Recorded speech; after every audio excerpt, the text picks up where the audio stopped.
Ahoy, mateys! Welcome to Podcasts of the Caribbean, a podcast covering the world of Pirates of the Caribbean, from the theme parks to the movies and everything in between. My name is Justin Helmer, and I will be your host on this voyage through the Caribbean. It'd be too late to alter course now, mateys.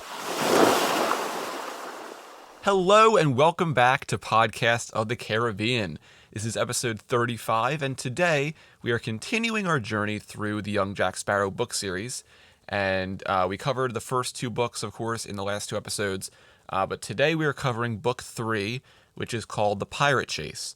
So if you haven't listened to the past two episodes, I highly recommend you do, so you're caught up with everything that's happened so far. But for a refresher for everyone, the second book, The Siren Song, ended with Jack bartering away his freedom to the Sirens in order to save his crew and escape Isla Fortuna. So at the end of that book, during Jack and Fitzwilliam's argument, Fitzy throws the scabbard of the Sword of Cortes onto the deck of the Barnacle, and they realize it ends up beginning to act as a compass pointing toward the location of the Sword of Cortes. So that's essentially where this book begins, where they are sailing toward the island that the scabbard is pointing toward. So that's essentially what happened at the end of the Siren Song. So let's get right into book 3, The Pirate Chase. I really enjoy this one. I think it's going to be a very fun episode today. So the book, of course, starts with a captain's log entry written by Jack Sparrow, as the past two have done as well. So it says, having recently defeated some of the most vicious and most beautiful mermaids, agents of the legendary Sirens, we set sail in the hopes of finishing our quest to procure the legendary Sword of Cortes, a sword with unimaginable power. Once the sheath and the sword are united, the power of the sword shoots from unimaginable to godlike. I expertly ascertained that the sheath belonging to that sword, a sheath which the crew of the mighty Barnacle happens to currently possess, must be able to somehow lead us to the sword itself. I gracefully set the sheath on the deck of our great ship, and it spun around like a compass needle, pointing toward an island very likely, in my opinion, to be Isla Fortuna. At least in the general direction, no doubt. After all, how could an enchanted sheath steer us wrong? It won't be long before the Sword of Cortes is back in that sheath, and all of its power is in the hands of the mighty Barnacle's crew. Our only obstacle is the notorious, vicious pirate Leftfoot Lewis. He should be an easy adversary to overcome, however, given our track record defeating roaring sea beasties and pirates who control storms. So, as Jack said in that captain's log entry, they're headed toward this island named Isla Fortuna. So this is where Jack is assuming the sword is, but the rest of the crew is unsure. They don't know for sure if the scabbard is pointing to this specific island or if it's just another island. And Arabella asks how they will even know if the sword is on the island, and John tells her that something related to the sword must be there, given that the scabbard is pointing toward it. And Fitzwilliam suspects that the scabbard is leading them to their doom, and by this point Jack has just had enough and steps up and says, "You're all wrong. We are going the right way. We are about to find the sword, and in the unlikely event that we are in fact headed into danger and not the sword itself, well, I'd say it's about time somebody, anybody on this crew, had a proper sense of adventure." So Jack then takes the wheel of the Barnacle and gets annoyed when Constance begins to curl up around his legs. And Jack tells John to get the cat away from him, but John tells him that it will do no good since she'll go right back, and he thinks that Constance likes him. And Jack is still under the assumption that John has just made this whole story about Constance being turned into a cat up. He thinks it's all a complete lie, and he thinks that Constance is just some random cat, but we'll get to that later on. So as they sail closer, Arabella looks through Fitzy's spyglass and sees that they are indeed headed to the right place. And Jack takes this at first as a compliment and asks her what had finally convinced her of his wisdom. But Arabella points at a ship nearby the island, which she says is Leftfoot Lewis's ship, the Cutlass. And Arabella confirms this by pointing out the flag flying from it, which is Lewis's symbol of a red-colored skull and crossbones. Now, this is a little interesting because there is a connection that could potentially be made here. And I brought these up before, but there were a few Pirates of the Caribbean kids books that were like entry-level reading books, like super simple stories, but they all had like illustrations in them in the swashbuckler style, which of course I've mentioned before is like the animated Pirates of the Caribbean style that was on a lot of the old merchandise back in the early 2000s. Very nostalgic, iconic style. And now you may be wondering, why am I bringing these books up? Well, one of these books is called The Missing Pirate, and it takes place before The Curse of the Black Pearl, which is identified because, one, the Interceptor is in the book, and two, Norrington is referred to as Captain Norrington, which is what he was referred to before he became Commodore, so it is set before The Curse of the Black Pearl. But to quickly get to the point, there is a pirate ship plaguing Port Royal called the Cutlass in that book. And I want to assume that it's Leftfoot Lewis's ship in that book, but the time frame doesn't really line up. Like, Norrington and Elizabeth are already grown up in that book.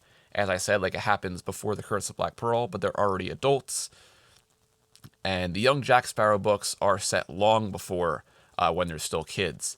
And so maybe it's another band of pirates who want to use, like, the influence of Lewis to their advantage. I don't know, but I just wanted to point it out because I thought it'd be a cool connection. And I do want to cover these kids' books as well some point down the line, because I do have a really soft spot for them, and I love them a lot. So we'll get to them eventually, but I thought it was a neat connection between the two of those. But anyway, let's get back to the pirate chase. So while the rest of the crew is nervous about Lewis's presence, Jack believes it to be good news, as they suspect Lewis to be in possession of the Sword of Cortes. And they evade the Cutlass and make their way to the main port of the island, which is called Puerto San Judas. And once they are out of sight of the Cutlass, everyone breathes a sigh of relief, except for Arabella, who is still concerned about Lewis. And Jack wonders why this is as they get closer to Puerto San Judas. And John is excited for some good food. Tuman is also ready to sleep in a nice bed at the inn, but Fitzy says they must first go to the constabulary, which is essentially the police, and tell them that a criminal is lingering around their town. And Jack takes Fitzy's spyglass and looks through it and has a strange feeling as he notices there are no ships at all in the harbor. And John tries to reassure him that Isla Fortuna is a smaller island, which means it would be harder to find. But Jack expects a great kingly welcome once they dock, given that there's no other ships there. But once they dock, there's no one there. Not a single person in this town, on this island. They are completely alone. So we're going to go into the book for our first little excerpt here. So it says, as the Barnacle docked, the kingly welcome didn't materialize. Not even a princely welcome. No welcome at all, if you wanted to be precise about it. Even as the crew tied the Barnacle to the pier, no one appeared to demand a fee, write down the crew members' names, or offer them wares. Every dusty old road was completely deserted. This is too quiet, Jean said. Constance's gray fur stood on end, and she hissed at the silent town. Arabella whispered, something terrible happened here. Lewis, did he? Jack shook his head. Hasn't been any kind of a fight, love. No broken windows, no bullet holes in the walls, no fires. Leftfoot Lewis leaves his mark on a town, as John and Tuman can testify. The two friends nodded uncomfortably in agreement. Look, Fitzwilliam said, pointing at a nearby shop. The butcher, he is open for business. And the apothecary, too. Not a locked door in the place. Relieved, they all rushed toward the markets, but they were all empty of people. Yet the dairy offered fresh milk, the butchers displayed recently sliced ham, and the fishmonger still had a barrel full of very fresh catfish flapping about, waiting to be sold. All these items had to be put out this morning, Jean says. No earlier than that. But now the people who set up these shops are nowhere to be found. A shiver ran through Arabella. It's as if they vanished very suddenly, by a great force and without warning. So the crew continues their way through the town, looking for anyone that could still be in the area. And Jack notices that everyone is nervous from this, and he tries to steady everyone by saying, nice and quiet here, isn't it? Which probably isn't the best thing to say. But Tuman says it must be a town full of ghosts. But Jean interrupts when he starts sniffing the air before running inside one of the buildings. And I love how Fitzy's like, he acts like a man possessed. But it's only because Jean smelled seafood gumbo. And the whole crew then takes a few minutes to eat, given they're all very hungry. So we'll then go back into the book again for another excerpt here. Jack says, something's amiss in this town. You think so? Arabella said sarcastically. He states the obvious, Fitzwilliam said, nodding. Nevertheless, something extraordinarily odd has taken place here in Puerto San Judas. Arabella folded her hands beneath her chin and began to muse. The townsfolk could be in hiding from Lewis. Even before the Cutlass sailed in, a lookout might have spotted his scarlet flag. If they saw that, they would have been frightened for sure, and with good reason. Jean shook his head. If they saw him so far away, they would have had time to prepare their escape. They'd have put out the fires in the stoves, taken meat, bread, and ale with them. So, Jack said, pacing up and down the tavern's dirty floor, we find ourselves in a peculiar situation. Tumen sighed, as usual. I've never heard a sailor tell a story anything like this one. We have to find out what happened, and we can't do that unless we investigate, Arabella said decisively. We should search the island, spread out. Someone must still be out there, and maybe that person could explain. If we break into groups, we could cover more ground. Excuse me, Jack stood up, hitting the table and making the bowls and spoons clatter. I'm the captain here. That means I make the plans. Captain? Ha! Fitzwilliam scoffed. Jack sneered and then continued. So here is what I command.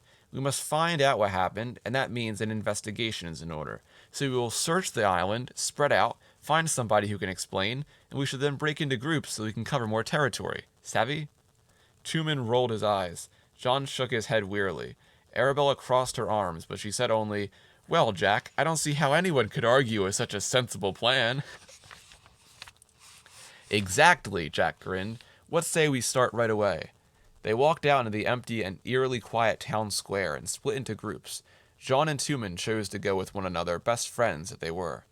Fitzwilliam stepped up and said, Arabella, I shall accompany you. And why is that? Jack demanded to know. Why ever not? Fitzwilliam countered. This was an incredibly rude question, Jack thought, especially considering that he had no good answer for it. Arabella ought to come with me, for protection, Jack finally said. I assure you that I am quite capable of protecting a lady, Fitzwilliam countered, his chest swelling up like a peacock's. Arabella stepped between them. I hate to interrupt your rare display of chivalry, but as it turns out, I can protect myself. She made her point by holding up a pistol. It looked comfortable in her hand. Jack had forgotten she tucked that into her skirt pocket back in Tortuga, but he didn't feel better. Right, splendid. So then, Arabella, you can come with me for my protection, being that you're the one who is carrying a firearm. Ah, Arabella laughed. The thing's not even real. She bent the handle back and it opened, revealing hairpins and coins and that sort of thing. It was more of a purse than a weapon. It's a fancy little pillbox of sorts. I used it back at the Faithful Bride to scare away unwelcome customers, she explained. Now, we should break up into parties of 2, Jack, she said. You clearly need no protection. You're bloody well capable of getting yourself out into a mess all of your own, as we've seen. So Fitz should walk with me, because I have the means to protect him, she said, waving the pistol she hoped would be convincing enough to scare away any would-be attackers. Fitzwilliam looked aghast. He began to open his mouth in protest, but Arabella continued her lecture to Jack. Besides, you already have a companion.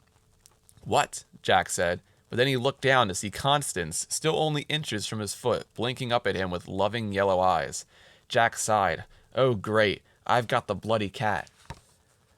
So Jack then tells everyone that they'll regroup at the Barnacle at high noon, which Tumen says is around 30 minutes given the position of the sun in the sky. And Fitzy asks Jack what they will do if one of the groups doesn't return by then, and Jack scoffs at this and says their crew is the most cunning in the Caribbean, and he will see them all back at the Barnacle at noon. So everyone then splits off into groups of 2, Jack and Constance, Fitzy and Arabella, and John and Tumen.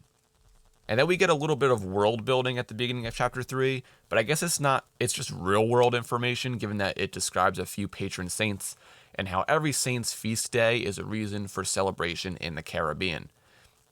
So Jack and Constance make their way to a church in the town, which was built in honor of St. Jude, who is the patron saint of Puerto San Judas.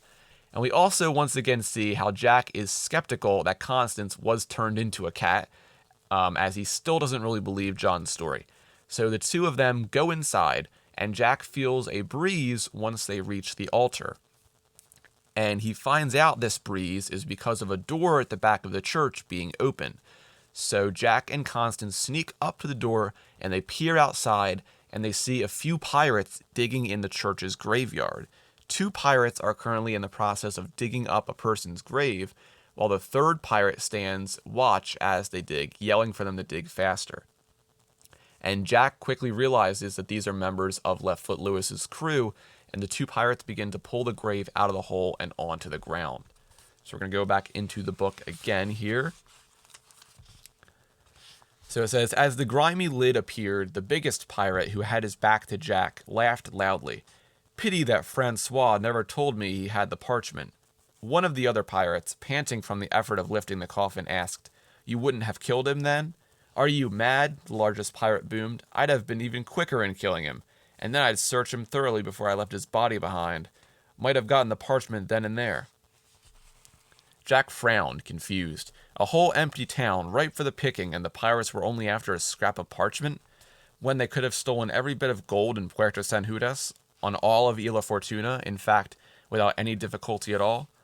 Then Jack realized that this parchment, whatever it might be, was important enough to have been buried with the man whose remains lay in that coffin.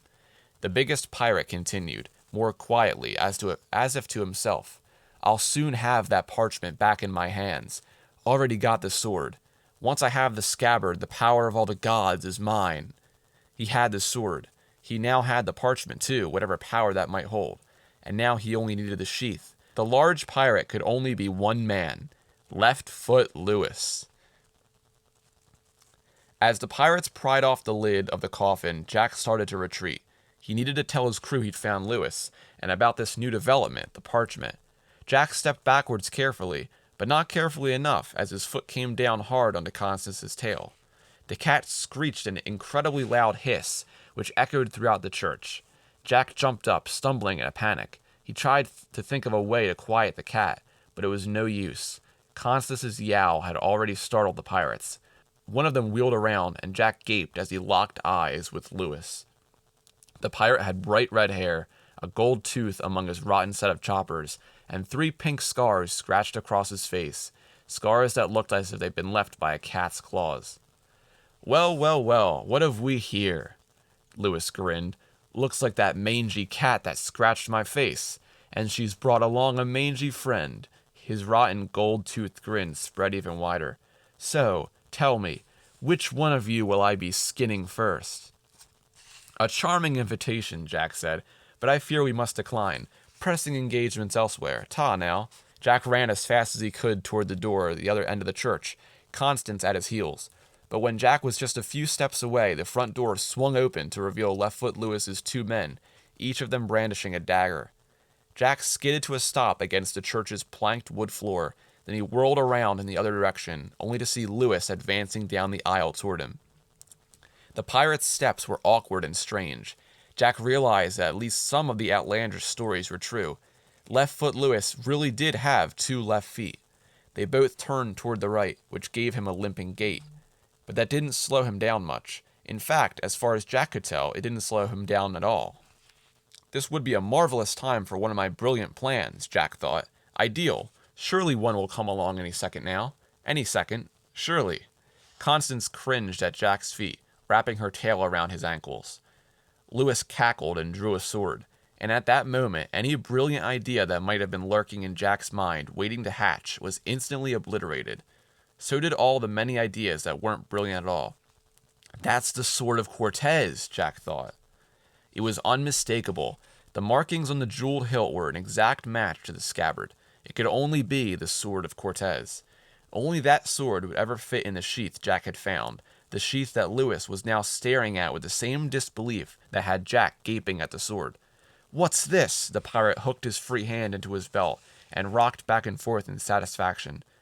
Thought after retrieving the parchment, we'd have to go searching for the sheath for the Sword of Cortes, and now the scabbard's walked right in here on its own. Not quite, Jack retorted. The sheath's not a free agent, you see. It walked in here with me because it's mine. Lewis swung his blade once, getting ready for battle.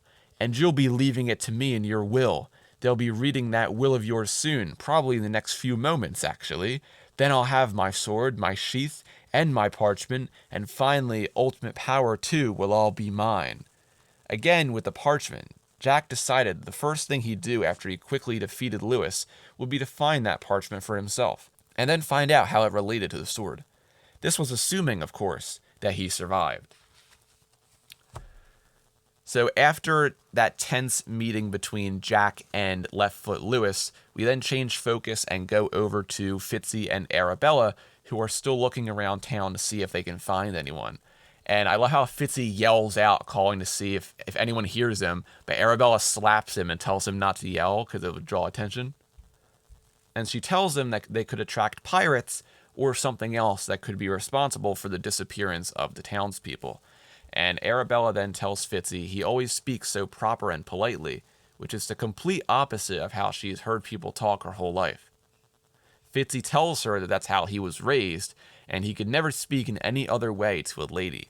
And Arabella doesn't believe that she is a lady, and tells Fitzy to be serious, but Fitzy says he is always serious, which is very true, by the way.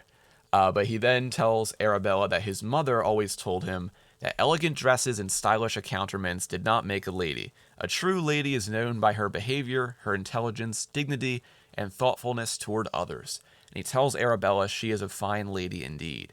And Arabella blushes a bit after this and tells Fitzy his mother was very wise. But then after this, Fitzy and Arabella run into someone as they walk down what they thought was an empty alley. And we're going to go back into the book again for this interesting conversation. So they run into this man in an alley. He says, throwing up his arms in the air in a fright. He had a curly golden beard that stood out in all directions from his chin.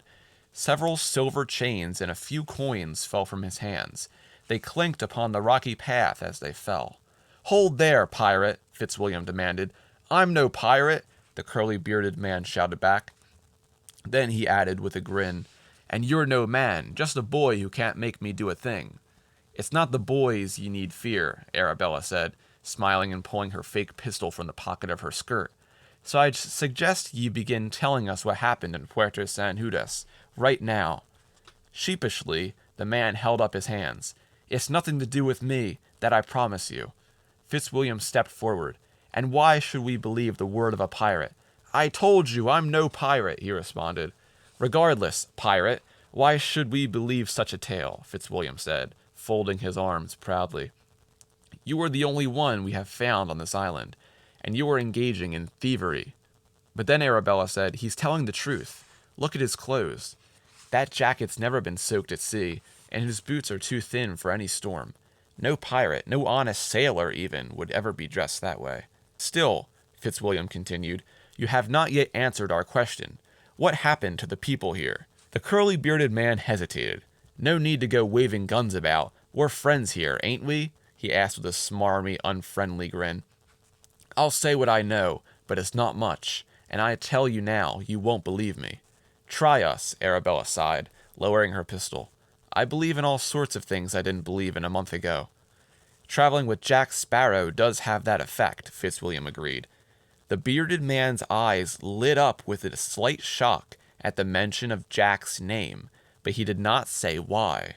Then he continued, "Well, you see, I'm a businessman like any other." "You are a thief," Fitzwilliam interrupted, pointing to the loot that had fallen to the ground. Grinning nervously, the curly-bearded man shrugged. "It's a living, but as I was saying, I was going about my daily work like anyone else this morning. 'Twas checking to see if the alehouse might have failed to lock the till. They do that sometimes, you know. In no fit shape when they close up for the night. Scandalous what drink does to some folk." Arabella cleared her throat. "If ye could get back to the subject." "Right.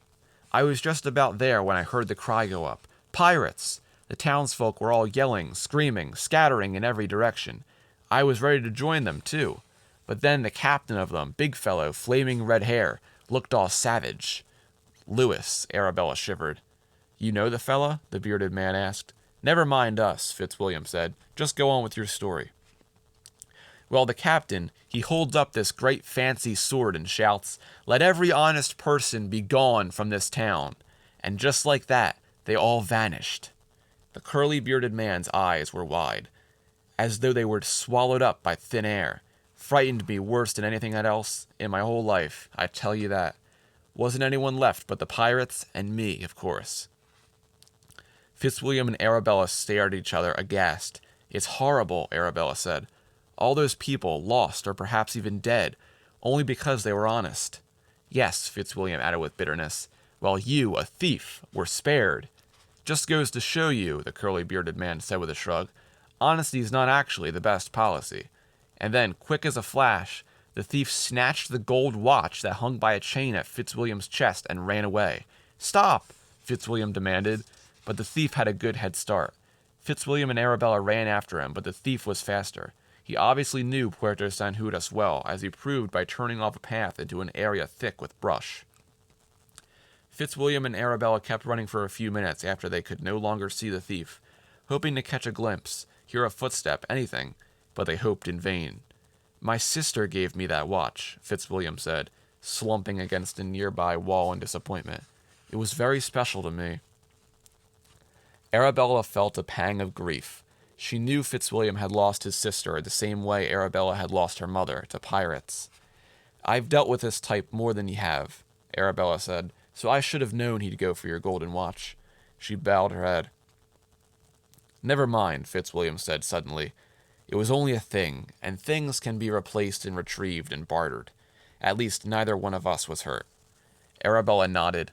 All right, then, she said, looking down the road. That's the town mill, isn't it? A useful landmark, so let's remember it. Fitzwilliam held up one hand. Wait, Arabella, I believe I hear something. Perhaps it is the thief, and we can catch him after all. Hopeful, Arabella listened carefully. She heard something too, but it made her gasp instead of smile. That's more than one set of footsteps, Fitz. In fact, it's several people, all of them coming this way. They looked at one another and slowly peered around the nearest corner. Even at that angle, each of them got a good view of the shabby, sword-wielding figures running toward them through the brush. Pirates, Fitzwilliam said. Arabella dropped to the ground and pulled him down beside her. They both crouched on the ground, listening in horror to the sound of the pirates' footsteps coming closer. Arabella whispered in his ear, If they find us, they'll kill us. She was trembling. Fitzwilliam had heard that a gentleman should always comfort a lady in distress. You cannot know that for certain. Arabella wasn't comforted. As she stared into space, she said quietly, Yes, I can. So after this whole encounter, we go back to Jack and Constance, who are now running from Left Foot Lewis and his men. So Jack jumps out of one of the church's open windows, and Constance follows after him. And Lewis swings the Sword of Cortes at Jack a few times, getting dangerously close to hitting Jack. And he then realizes that Lewis is probably after Constance, given the personal vendetta between them, so he tells her to run off, and Constance runs in a different direction. But unfortunately, the personal vendetta between them is not as important as to Scabbard and Jack, given that Lewis and his men continue chasing Jack instead of Constance. So Jack then makes it to the town mill, and he hears Arabella call his name from inside, and he runs inside and hides with Arabella and Fitzy. And Jack mentions to them that he thinks he lost Lewis, and all they have to do is lie low and find the parchment he was looking for. Fitzy wonders what this parchment is, and Jack tells him he has no clue at the current moment, but it must be important if Lewis was looking for it. Then a few moments later, Lewis barges into the mill, and Jack, Arabella, and Fitzy all crouch down to the floor to avoid being seen. And Jack peers up quickly to see what's going on, and he sees that Lewis and his pirates are inside, along with Jean and Tumen, who they had captured on the way. I also love how Jean says, "We aren't the sailors you're looking for," which I'm not sure if it's supposed to be a subtle reference to Star Wars, but I think it's funny. But Jack then proposes a plan to rescue their friends, and Fitzy tells him that he is mad if he expects to take on Lewis and his men along with the Sword of Cortes. But before Lewis can inflict any pain on Jean and Tumen, Jack leaps up and holds up the scabbard to the Sword of Cortes in one hand and Fitzy's sword in the other, given that it's a far better sword than his own. So then we go back into the book again for this next chapter. So in the book it says, with a roar, Left Foot Lewis lunged at Jack.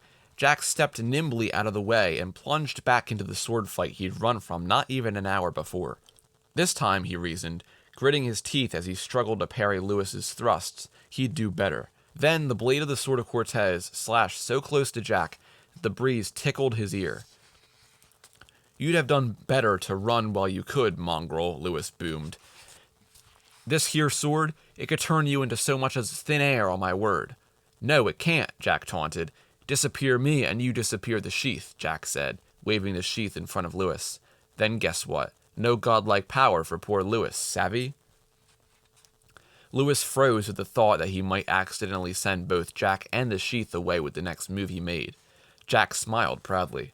Lewis's dismay lasted only for a minute. "You're right. I can't vanish you." He slashed with the sword again, this time cutting a button from Jack's coat. It clattered to the floor. "But the Sword of Cortes is still a sword. It can cut you to shreds just fine." "Good point," Jack said. Another swipe of the blade came within inches of Jack's chest. In the blur around him, he could see that Arabella was struggling to untie the ropes that bound John and Tumen. She looked likely to get them free at any moment. But where was Fitzwilliam? And then Fitzwilliam appeared right between Jack and Lewis. He quickly grabbed the sheath out of Jack's hand, held it up to the pirate captain, and smiled. When the pirate jabbed at him, Fitzwilliam grabbed his sword back from Jack, and the blade clashed with the Sword of Cortes so sharply that sparks flew.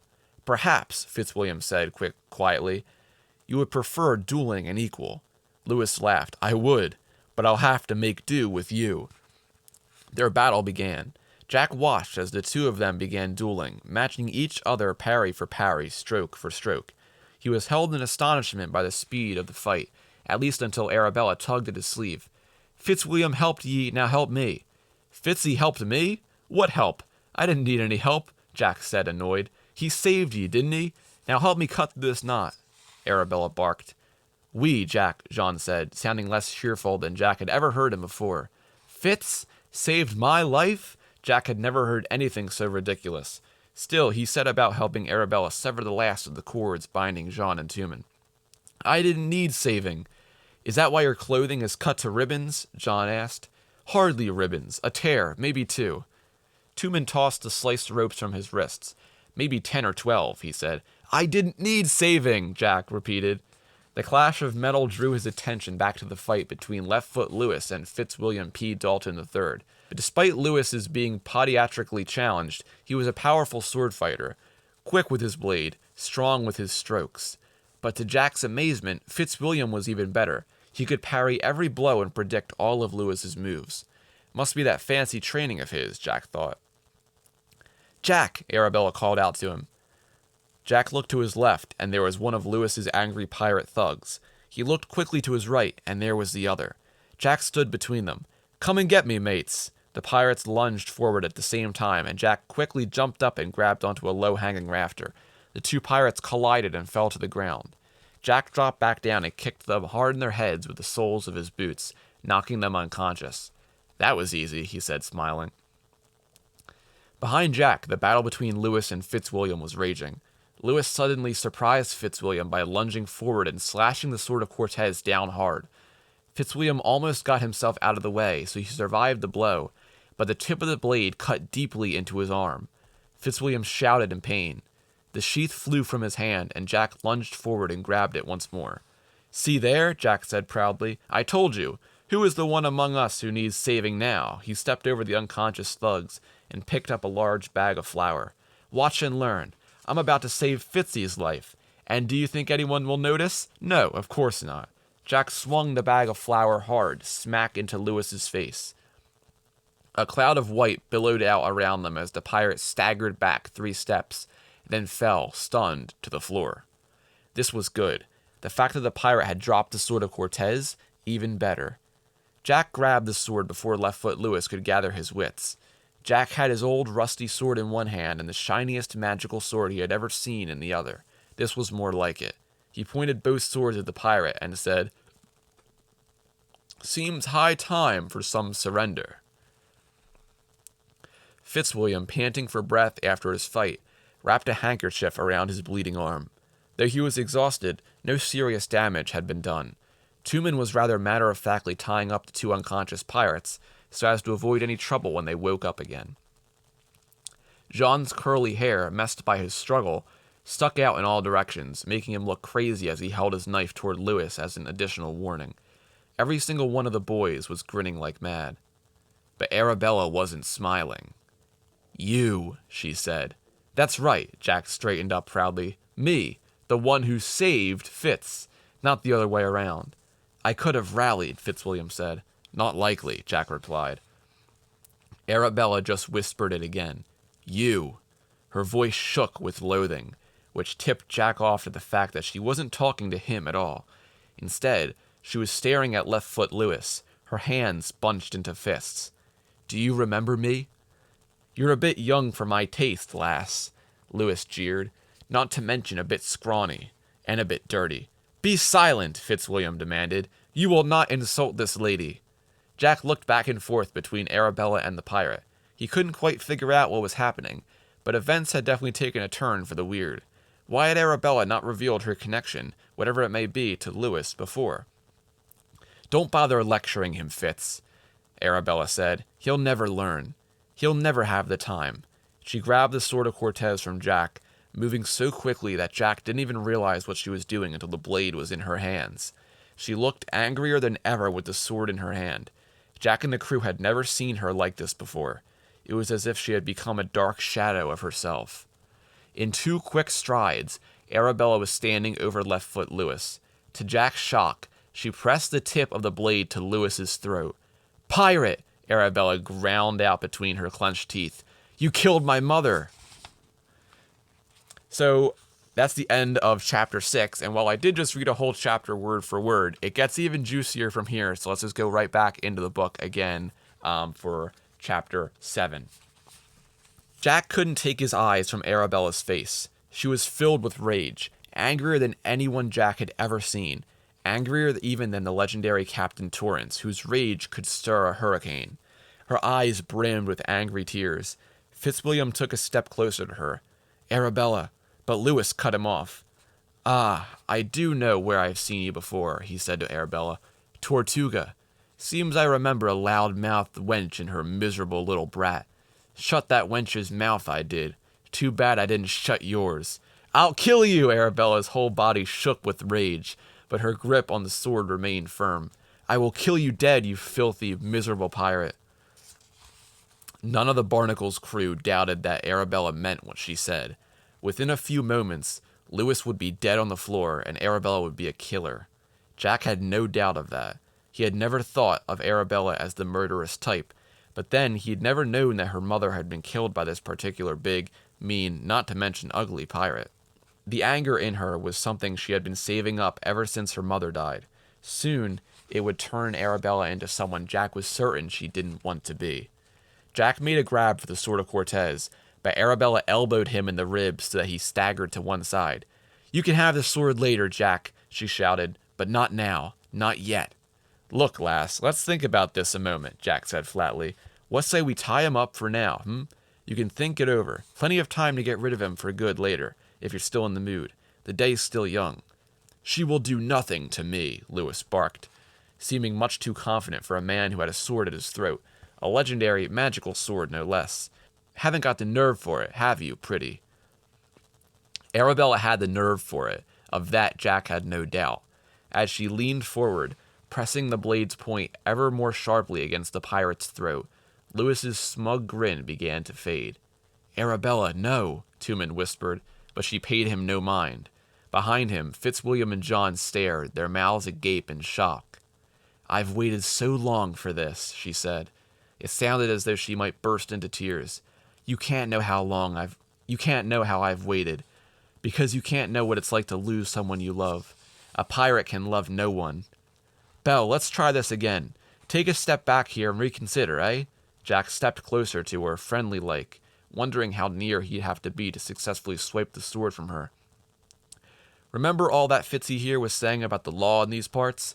Be ashamed to deprive them of the hanging of a pirate, wouldn't you say?" "Why are you trying to stop me?" Arabella cried out. "You hate him as much as I do. Why do you want to save him? Everyone back away from me, now!" The Sword of Cortes glowed. It was as if the air around the crew shivered and turned warm, rippling like a tide pool stirred by the breeze. Jack, Fitz, Jean, and Tuman all staggered backward, as if pushed, but the force moving them was completely invisible. Jean actually tumbled down until his back thudded against the wall of the mill. By the time any of them could stop skidding, they were all at least several feet from Arabella and Lewis. Jack's eyes grew wide in wonder at the sword's magic, and that magic belonged to Arabella as long as she held Cortez's blade. How much more powerful could a sword like that become? "Listen to me," Jack said gently. "Belle, put the sword away." "Don't call me Belle," Arabella said. Then in a more sober voice, she continued, "You only call me that when you want something." "I call you that 'cause I know you. I know what sort of person you are. You wouldn't kill someone in cold blood. Not like this." "That's how he killed my mother, in cold blood. And that's why you're not going to kill him, because you're better than he is." Jack tried taking a step toward her. The sword's magic didn't push him back, and Arabella didn't protest. Her arm was trembling now, and her gaze was fixed on the sword, pressed against Lewis's neck. Left Foot Lewis was terrified now. Whether of the magic, Arabella, or both, no one knew. "Her name was Laura," she whispered. "She was so beautiful and so good. You remember it, do you?" Arabella's voice shook again. "That night at the tavern, you tried putting an arm around her, and she'd have none of it. So you grabbed her by her hair and called her names. When me dad tried to stop you, the thugs from the Cutlass stopped him, broke his bones, and you left me to watch while you dragged her outside. None of us ever saw her again. I didn't even get to say goodbye." "Belle," Jack murmured. He wasn't trying to get her attention. He only wanted her to remember that her friends were there beside her. "After she was gone, I had to do me mum's job at the Faithful Bride, with drunken sailors cursing at me all day and all night. Me dad drank too much before she died, and after, there was nothing left of him. When the tavern closed each night, I had to clean up after all the drunken fools, and then clean up after Dad, too. He was a good father once. He was." Tears were welling in Arabella's eyes again.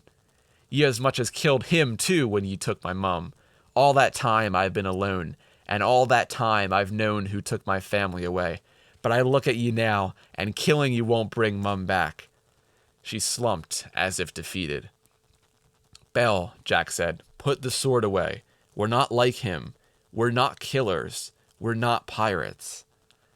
Arabella stumbled backward, just 2 steps. Her hand gripped the sword so tightly that her knuckles grew white. The great struggle within her heart showed on her face. Slowly, so slowly that it took Jack a moment to realize she was moving, Arabella let her arm fall to her side. Then she breathed out a hard sigh of disappointment and release. It was over. Lewis sat up. "I told you that you wouldn't," he said. His sneering words were cut off by Fitzwilliam, who kicked Lewis squarely in the jaw. Arabella's cheeks were bright with tears, but she didn't give in to crying. Her eyes were feverish and somewhat wild. If she were the sort of girl to burst into sobs, and Jack were the sort of boy to comfort a crying girl, well, Jack thought they might have done something like that. But she kept her glare fixed on Lewis as the others bound him up tightly with rope. "He will go to jail," Fitzwilliam said reassuringly. "Undoubtedly he will be hanged in accordance with the law. The Cutlass will be cut up into kindling and set to Pirate Cove, and no one will ever suffer because of Lewis's cruelty." "Not ever again, Arabella. All because of you." "Until they hang you," Arabella said to Lewis, "I will hate you every day, and after the hanging, maybe I'll have some peace." She laughed, a strange, broken sound. My only wish is that my mother may find you, wherever she may be, in this world, the next, or anywhere in between. May justice be done, and let it be done by her hand." The Sword of Cortes began to glow again, and everyone in the mill knew what was happening. The air rippled as it had before, and Lewis writhed and howled, then vanished. John said something in French that Jack suspected wasn't very polite. Tuman looked around wildly. Fitzwilliam stamped his foot upon the place where Lewis had been, but his buckled shoe hit only the floor. Jack realized it was all over. Left Foot Lewis had disappeared for good. So we got a lot of crazy information in those 2 chapters. It's kind of nonstop, which is why I read both of them in full. And essentially, it's all pretty self-explanatory. But we get some more information about Arabella's mother, specifically her name as well, which was Laura Smith. And then, of course, at the end there, where Leftfoot Lewis had disappeared because of the magic of the Sword of Cortes. So as Arabella said in that chapter, she wanted justice to be done by her mother's hand. And given that Arabella's mother is presumed dead, Arabella believes she has just killed Leftfoot Lewis. So she's really shaken up about this, especially after what Jack had told her, that they were not killers like Lewis. So everyone tries to make up reasons as to how Lewis could still be alive. Like maybe he went to jail, given that Arabella used the words "justice be done." But regardless, she's still pretty messed up from this whole situation.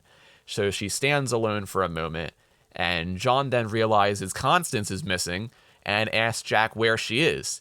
And Jack tells him that she ran off while they were being chased by Lewis, and John starts to get worried that something may have happened to her. So everyone then refocuses on trying to find Constance, which helps distract Arabella from the whole disappearing/killing Leftfoot Lewis situation.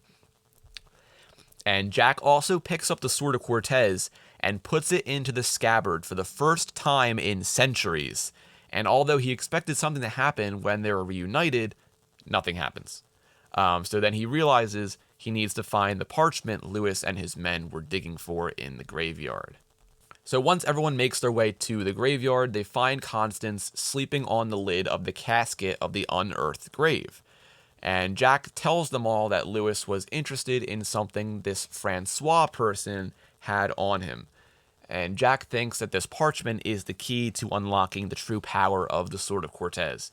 So everyone agrees on the fact that the sword is powerful enough on its own, and that it's caused a lot of harm and doesn't need more power to potentially cause even more. But Fitzy is the only one who supports Jack in obtaining the parchment, which shocks literally everyone, including Jack. And Jack is happy that Fitzy is finally on his side, but is also completely blown away that they're agreeing for the first time ever. And Fitzy tells them that his reasoning is that Lewis's crew knew about the location of the parchment, and if they left it here, others would try to find it. But if they took it, people who came looking would find nothing, therefore not believing in the stories of the sword, and therefore they wouldn't come after them. So Fitzy says they should take it and hide it away somewhere. Arabella tells them they should get rid of the sword, but Jack tries to change their minds and asks them, aren't they curious to see what the sword can do after all the work and time spent looking for it? So everyone finally agrees, and Jack and Fitzy finish opening the coffin, coming face to face with the decaying corpse of Francois. Jack then sees the parchment tucked away in the pocket of the dead man's waistcoat. And now there's only one chapter left in the book, and it gets very interesting at the end, so I'm just going to read the whole thing in full and just finish out the book. So here we go. "What have we here?" Jack whispered, leaning over Francois' remains. Carefully, he tugged the parchment from the skeleton's coat. The sheet fluttered free, and Arabella quickly pushed the lid of the coffin shut again. "The parchment," Jean whispered. "It unlocks the godlike power of the sword?" "So they say," Jack grinned. "Now you have the parchment. Do you have godlike power already?" Tuman asked. Jack considered this for a moment. "Don't think so." He put his hands on the sword. "No tingling, no humming, nothing special." He looked up at the sunny sky and made a swirling gesture with his hand, as if he were trying to stir up clouds, but no rain began to fall. "Nope, definitely not godlike." "Perhaps merely possessing the parchment is not enough," Fitzwilliam pointed out. "Perhaps there is some sort of magic spell or incantation written upon it." "Of course there's an incantation written upon it. I was just waiting to see how long it would take you all to realize it," Jack said.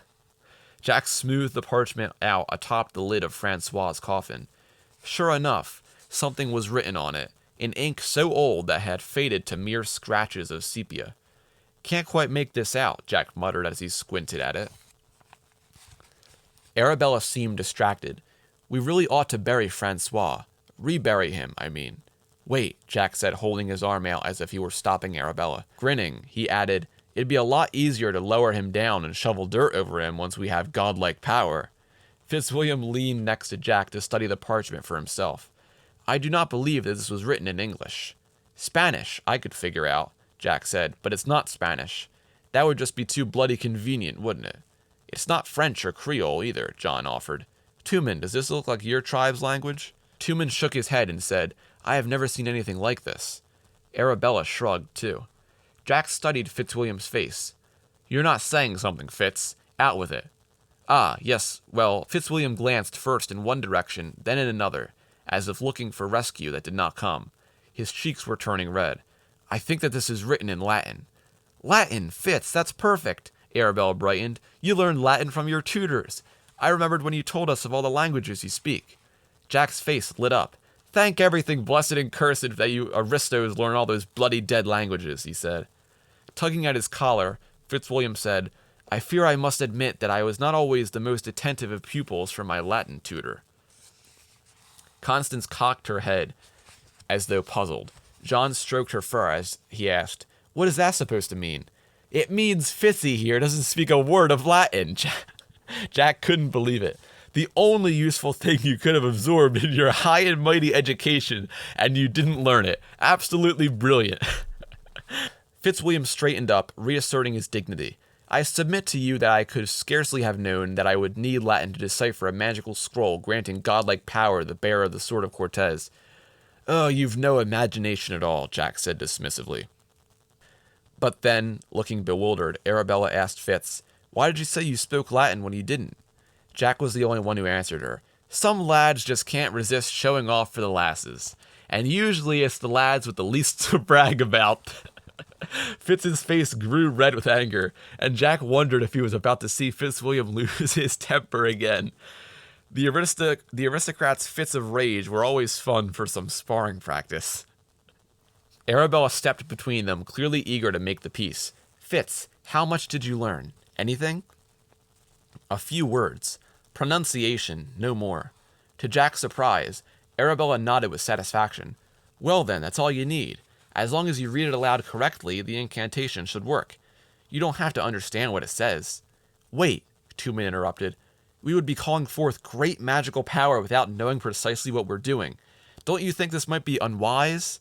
We've never known what we were doing before, Jack reminded him. Why should we let that stop us now? But Tumen surely has a point, Fitzwilliam said. Jack snatched up the parchment from the coffin lid. If you were all a bunch of scaredy cats, and please feel free to take offense to that, Constance, why did you help me get the parchment in the first place? You've just lost your nerve, the lot of you. We've come this far. Let's finish. Let's use the Sword of Cortes. Slowly, Arabella nodded. Tumen sighed, but he did not say anything else. Jean nodded gamely. Fitzwilliam was the last of them to agree, but he finally cleared his throat and said, I am ready. I've got the sword, and it's in its sheath, Jack said, checking at his side to make sure nothing magical had happened to either item, but they were right there when they belonged and seemed as normal as ever. I should be holding the parchment, too. You read it off, Fitz, and I'll repeat after you. Got it? Aye, Captain, Fitzwilliam said, saluting dramatically and leaning over Jack's shoulder. The breeze stirred everyone's hair. The empty town of Puerto San Judas had never sounded as silent as it did at that moment. Even the birds seemed to have stopped singing. Everybody crowded closer to Jack and Fitzwilliam as Fitzwilliam began to read aloud. So then Fitz reads out the incantation, which is Poena letum pugna. Jack repeated loudly and proudly, Poena letum pugna. Did he just say pain? John whispered to Tumen. Jack pretended not to hear. Fitzwilliam said, Invinco, invinco, inhumanus. Inhumanus, Jack finished, shouting it out to make sure the godlike power knew to come to him instead of Fitz. And so I also, by the way, I did put in this incantation into Google Translate to translate it from Latin, and what the translation gave me is that the punishment of the fateful battle is cruel, which I don't know if that's completely correct, but I don't speak Latin, so I don't know the exact translation. But I just figured I'd throw that out there as well, in case anyone wondered what the translation was. So anyway, back into the book. Silence. Nobody moved. Jack waited for any of the humming, tingling, or glowing that ought to accompany godlike power. None developed. Is that all? Jack said, turning the parchment over in case something else was written on the back. But the other side was blank. Arabella scratched her head. The change must not be obvious. Try to do something magical. Jack did the first thing that came to mind. He pointed at Constance and said, "Turn this thing back into John's sister." Constance mewed once, then began washing herself with her paw. John slumped in disappointment. Why didn't it work? "Maybe because she was never a girl to begin with, lad," Jack said, patting John on the head. "Any idea at all what this says in English?" Jack asked Fitzwilliam. Fitz shook his head. "At all?" Fitz shrugged. "Just a little? A word or two?" "No!" Fitzwilliam yelled out. "Okay, no need to go mad over it." Jack put his hand beneath his chin and considered the sword. Clearly another test was needed, but what? "Aha!" he said, then lifted the sword high in the air and commanded, "Bring all the citizens of Puerto San Judas back home." Again, silence. No one filled the church. No people wandered the roads. Fitzwilliam said, "Possibly no one was attending church at the time." Tuman shook his head. "Incense is still burning. They were here, but they haven't come back." "It didn't work," Arabella said, disappointed. "Didn't work?" Jack stared down at the sword at his side. "What do you mean it didn't work? You don't go finding a magical sword and a magical sheath and a secret incantation and then just have it not work. And besides," Jack began, "it worked before. Why now, when it's in its sheath where it's supposed to be, is it not working?" "I blame you, Fitz," Jack said dismissively. "Your pronunciation was all wrong, I'm sure of it. Positive, in fact." "I can't believe it," Arabella said. "It makes no sense at all. Blasted pirate stories." Jack could have pitched the sword and never looked back. He threw his hands up in the air in disgust and said, "Right, I'm headed back into the city to see if anyone left supper on. Coming?" He turned to go, and that's when he saw the Phantom. It wore a conquistador's armor, made of iron and silver, glowing slightly with heat. Steam and foul-smelling sulfur oozed from the bearded Phantom's ears, mouth, and nostrils. The Phantom took one step toward them, its hellish armor clanking. Its eyes were red, and its beard curled like smoke. As the crew of the Barnacle all huddled close together, terrified, the Phantom raised a hand and groaned in a gravelly voice. Arabella clutched Fitzwilliam's arm. "Jack, don't you realize what's happened? The pirate's stories lacked a wee detail. The incantation brought back the sword's owner. This is the spirit of Hernan Cortes, risen from the dead!" Cortes took one more step toward them, his glowing red eyes still fixed on the sword. Nobody said a word. They were all too scared to speak, in fact, scared out of their wits. Almost all of them, that is. Jack took a jaunty step forward and extended his hand toward the conquistador. "Well, hello there, mate," he said. "Captain Jack Sparrow. How very nice to meet you." And that is the end of the pirate chase. So there's no captain's log at the end of this book. Only a page that says "to be concluded," which of course teases book 4, which is called The Sword of Cortes. And the next book may be the last in the Sword of Cortes arc, but the Young Jack Sparrow series is far from over. So I really enjoy this book. I think it's really fun. There's a lot of cool information, a lot of fun fights and everything, and especially the cliffhanger ending in this. When I first read it, it was so awesome. I mean, like, I had seen the cover of the next book, which, I mean, if you haven't seen the cover of the next book, it's an image of Cortez's spirit behind Jack while he's holding the Sword of Cortes. So I'd always known that Cortes was in these books, but actually it happening and him materializing was such a cool moment.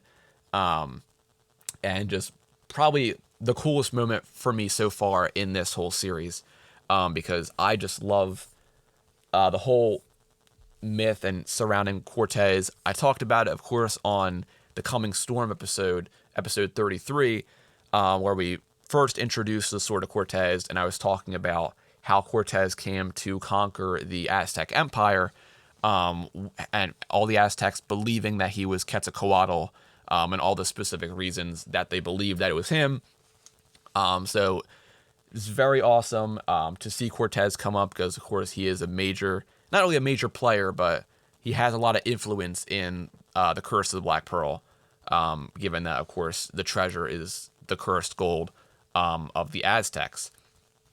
I think the next book, book 4, is even cooler. There's a lot of stuff going on in the next one. Like, there's so much happening. It is really awesome, and I cannot wait to talk about that one next. So I hope you will all join me for the next episode when we talk about book 4, The Sword of Cortes, and end the first story arc of the Young Jack Sparrow series. So thank you, everyone, for listening. And thank you if you've ever rated or reviewed the podcast. It really means a lot to me. As I said on the last episode, it just blows my mind that people are even listening to this podcast. And also, I'd like to mention that the podcast is now available on YouTube and YouTube Music.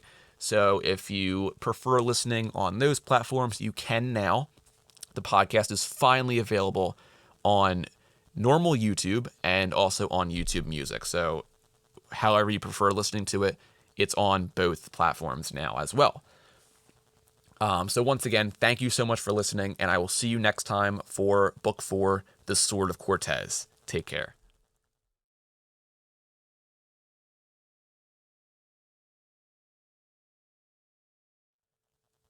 Podcast of the Caribbean is in no way affiliated with Disney. If you want to send me an email or a question, you can send it over to podcastofthecaribbean@gmail.com.